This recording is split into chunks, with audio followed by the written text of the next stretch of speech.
What's up, welcome back to Nowstalgia. Dave here with a review of Lisa's debut solo album, Alter Ego. Lisa continuing the month of BLACKPINK, the third member to release her solo album, with Jennie's concluding this run in a week's time. Very short amount of time between all these releases, which has always been interesting.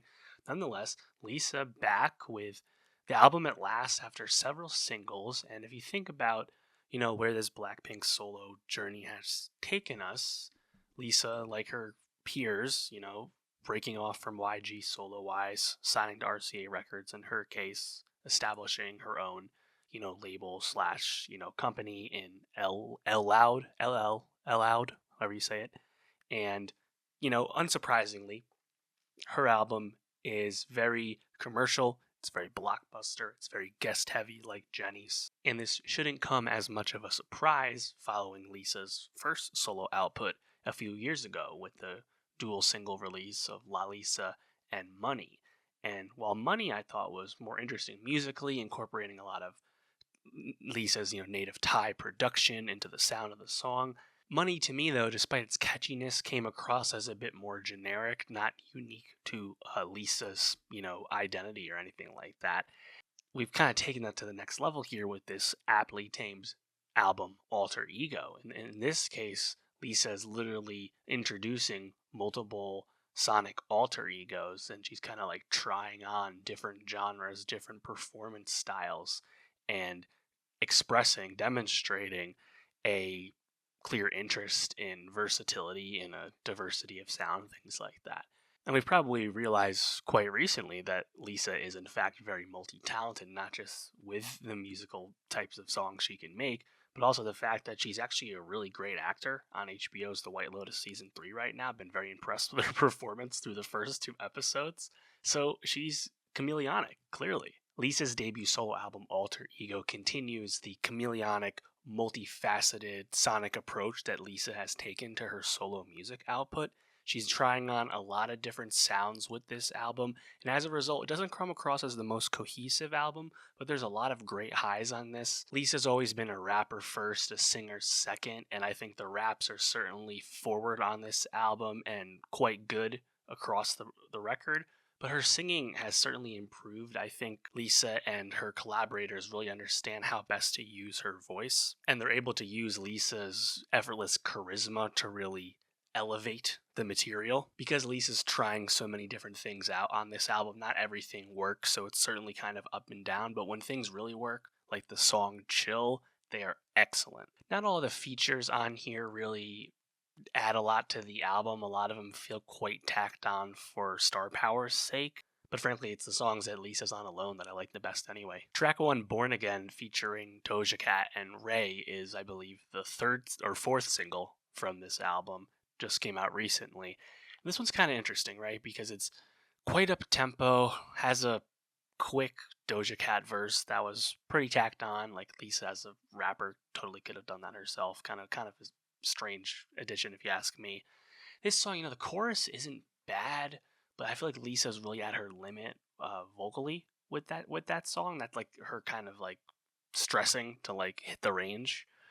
The outro vocal breakdown, though, I think is really good, and like this is an example of like a song on this album that has like disparate parts that I think I like and work quite well. But then there's weird elements to the song that don't totally gel with me. So like, not really a song I'm revisiting all too much, but like the chorus is pretty tight, even if it doesn't really grab me too much. Track 2 is the lead single from the project, Rockstar, which came out, last summer. It's quite old at this point. And this is another one where like I think the hook is fine, never really grabbed me. Kind of like generically written, like Lisa flexing, similar to how Money is written, honestly, where it's just kind of like generic, basic flexing. Thing with Rockstar, though, is like the second verse. I think the rap from Lisa is really good, on that one. Again, like a really smooth outro as the snare pops in.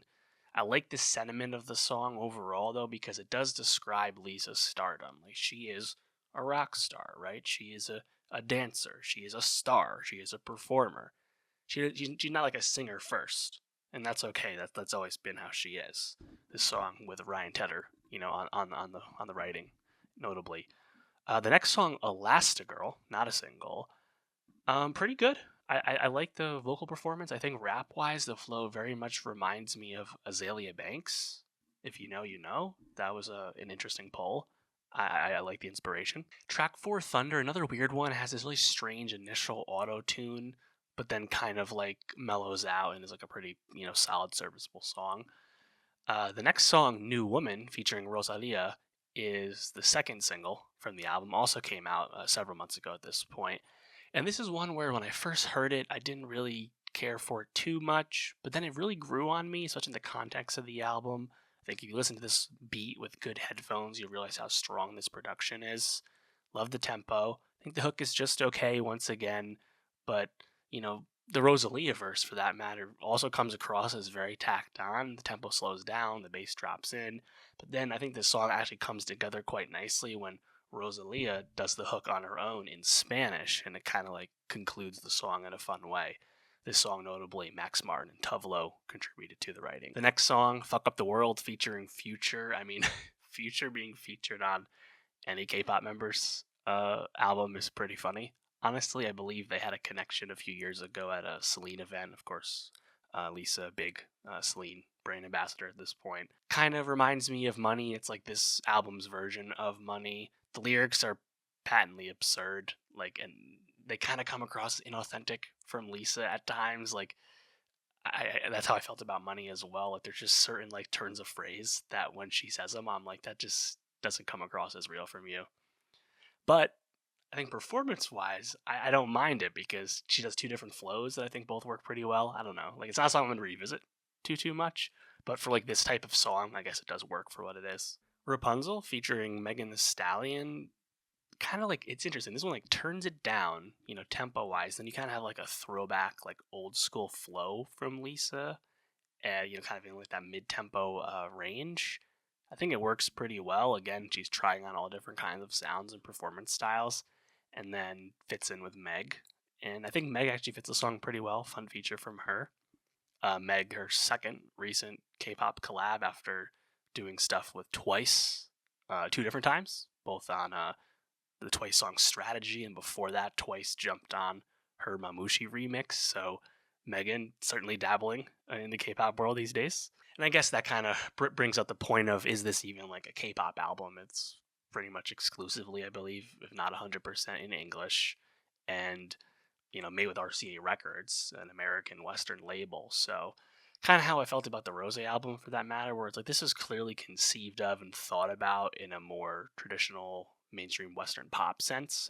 And whether these distinctions actually mean anything is probably a completely different conversation, just kind of where my mind naturally drifts to in trying to categorize things. It's just interesting to me because we really don't have any comparison point in terms of mainstream established K-pop global superstar making music outside the K-pop system. Moonlit Floor, I believe this is the third single. I forgot the order of these. Moonlit Floor, parentheses, Kiss Me. This one never worked for me vocally on the chorus. I think Lisa's, limitations kind of come out on that song, but the beat is pretty groovy. The verses themselves are pretty bouncy. I understand why the song's quite successful. The hook just kind of holds me back. When I'm With You, featuring Tyla, again, talk about massive superstar A-list features galore on this project. Great back and forth early between the two of them. I like Lisa's flow on this. I think it matches the drums quite well. And then I think the doubled vocals on the outro also sound great. Bad Girl, my favorite, pure Lisa rap song, rap moment on the whole album. I think this shit is really hard. The beat is awesome. Verse is better than the hook, once again, a bit of a trend on this album, but I think the song's great. I think it just really goes. I think Lisa, she has a lot of swag. She has a lot of charisma, right? That's for a long time been her whole artistic, identity, and the main part of her contributions to BLACKPINK, alongside her, excellent dancing ability. She's certainly more multifaceted and wide ranging now, as you hear on this album. But that her core strength, so to speak, that charisma, that star power, really on full display on a song like this. Lifestyle, I think the sung vocals on this, again, pretty lackluster, but the second verse I did enjoy. Chill, the next song, this is my favorite song on the album. I think this is clearly, easily, without a shadow of a doubt, the best song on the album. I mean, it starts off acoustic, then the drums kick in. Lisa is just so great vocally on this song, and she's doing everything, different inflections, so much energy. The chorus very much reminds me of Justin Timberlake, and I think the reason is because I'm getting a big Timbaland vibe from this beat. Obviously, that's a massive compliment. I think this song is excellent. Also, an amazing line. My favorite lyric on the album: "Can't read my face, call me Mona Lisa." That's patently fire. Reminds me of 21 Savage a few years ago on Treacherous Twins when he said, "I don't show ID at the club because they know that I'm 21." Sometimes those really obvious turns of phrase are amazing and they land so well. I love this from Lisa. Why the heck was this song not a single? We had, what, four singles for this album, but not the best song? I mean, it doesn't have to be the first single, but why did you not push this song so much more? This song is great, and I'm seeing a lot of similar sentiment online. People agreeing that this is the best song. Why wasn't this pushed sooner? And that leads us to Dream, which is a unsurprisingly slower kind of outro conclusion type track. It's okay, not bad, but just not really my normal vibe. And then you conclude with Fuck Up the World and Rapunzel with the alter ego solo versions without the Future and Meg features, which I could take or leave. But yeah, I think overall, like, I just think the album really comes into its own and really starts to hum in that back half. And by the end, I was feeling pretty good. I had a lot more reservation listening to it in the beginning, but I think in terms of what Lisa has given us to this point, in terms of demonstrating what her strengths are, what her artistic interests are, this really, nails that. And again, her limitations are still present in terms of she's not the best singer in the world, and you can hear that sometimes. And also, she doesn't really commit to any kind of sound or artistic direction. I think the chameleonic nature of the album is, in fact, the sonic direction, and that can prevent some, lack of cohesiveness at times. So it's not perfect, but I think this album overall is successful, just like the Rose album was very successful. And frankly, Jisoo's, EP for what it was certainly the best thing Jisoo's ever came in a solo wise. So there's a lot riding on the Jenny album next week, Ruby, to complete the foursome here and really nail it, and would really put a cap on the Blackpink solo era, the first version of it, I guess, being a massive success. Actually, I guess this is the Blackpink second solo era because they all released solo music before, but this is the first version where they're all full length projects. So there's that. But yeah, let me know, what did you think of Lisa's alter ego? Do you agree it's a success overall? Are you vibing with the performance on The White Lotus? Let me know. And for more music reviews, more K-pop reviews, subscribe, and I'll see you next time.